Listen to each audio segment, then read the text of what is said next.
Welcome back. A relatively unknown wheelchair basketball team has just netted the biggest win of their career. The Scottish Women Warriors have been recognised in the Sportsperson of the Year Awards, announced earlier this week. The awards highlight the achievements of our sportsmen and women and celebrate those who inspire future athletes. Claire McNeil went along to meet the Women Warriors at their weekly training session.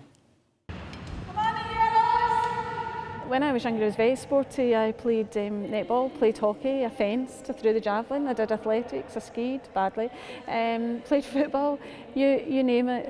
If there was sport involved, I was really keen to do it, played tennis. So it was a real, one of the biggest challenges I faced when I could no longer do sport was that kind of exclusion from those activities that were very close to my heart. In her 50s, Anne-Marie Monaghan was struck with an illness that left her wheelchair bound. She thought this spelled the end of her sporting career. But inspired by the Commonwealth Games, she was determined not to let her disability stop her. And to encourage others in her position, she set up the Scottish Women Warriors Basketball Club in 2014. For many of the women who come here, they've never played sport before.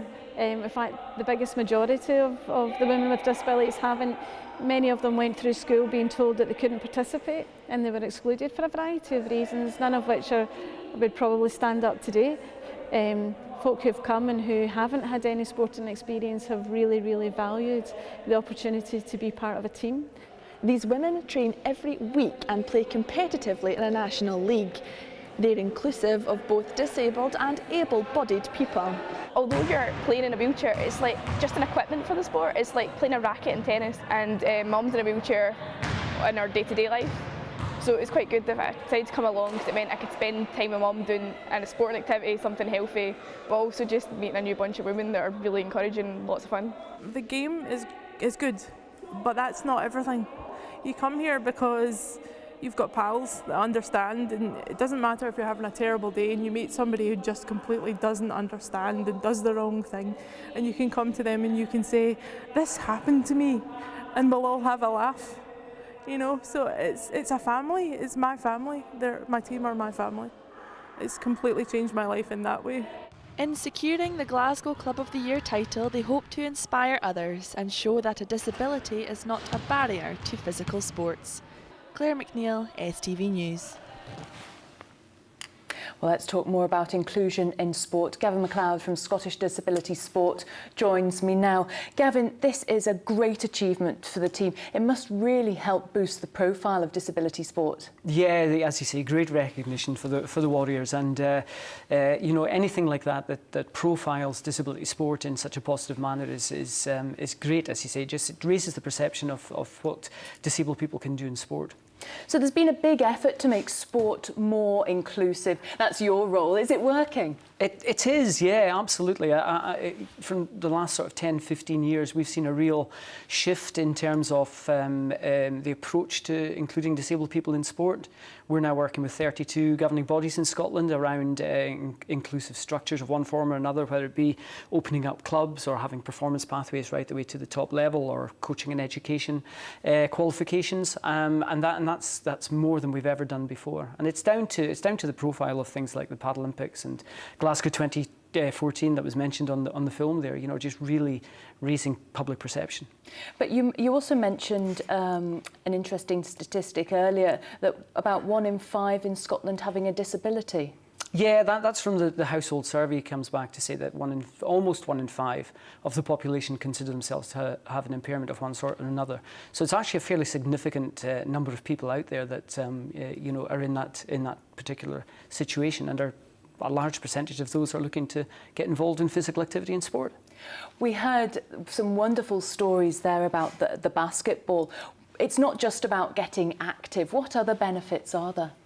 Well, we believe that the benefits for disabled people are even greater than the known benefits for you and I for being involved in sport. You know, the social benefits, social isolation can be such a problem for some disabled people. So the chance to get out, to make friends, to socialise, to get fit, the mental well-being that goes with it, to be competitive, you know, because that's part of it, and to have fun, you know, because sport's meant to be fun, particularly at a recreational level. So, you know, all of those are hugely beneficial, and the health benefits for people with a disability are well recorded, and we have athletes athletes that are benefiting and they're prolonging their life in terms of being involved in physical activity in sport.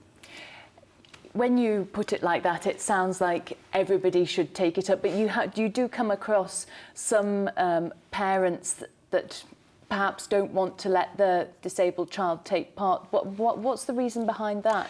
Well, I think that there's just some concerns around what their children are able to do or are capable of doing, and what we try and do is to say, let's give them a try, let's see how they can do and get their confidence and their competence up, and then they can take it, you know, to the degree that they want to, you know, where their interest in their sport is and to the level that they want to participate in. And it's our job really to try and support all individuals to be able to do that, to meet their full potential. So when you see the basketball team, it's not immediately about somebody joining a professional team. There are different pathways that you can take. You don't have to immediately start mixing with able-bodied players who are really at the top of their game, do you? You can do it in stages. No, I mean, the way we would look at it is what's right for the individual when they come into and show an interest in getting involved. And that could be that they start in a discrete setting, you know, playing with other disabled people in the same boat, coming to terms with their impairment, getting competent in the sport that they want to play, and then they could progress into a mainstream environment and then into maybe a regional squad, a national squad and upwards. It just depends on where that individual is and how competent they are in that sporting environment and how confident. It must take a huge amount of courage and effort for some people to get involved in sport when they're facing physical challenges. What sort of stories have you heard? Life-changing stories. You know, I could sit here all day and tell you stories, but it's all about, you know, some disabled people use it to come to terms with their impairment. A lot of the athletes that we work with start off within mainstream sport, within schools or physical education, but start to struggle as they get older and it becomes more physical, and that's when they make a transfer into disability sport and into the structures that we offer. So, you know, there are huge benefits out there. Could we do more? Yeah, I mean, you know, we could always do more. We could always do more. You know, there are sports that are inclusive, more inclusive than others, and we're working with those that are less inclusive to try and help them to open up pathways for disabled people. You know, within schools, we could make physical education more inclusive. We could make links into community clubs better and more seamless for disabled people. Transport is a huge issue. Being able to get to these activities, that's something that is very difficult to crack. So all of these we could do better. Gavin, thank you very much for coming and joining us this evening. Thank you.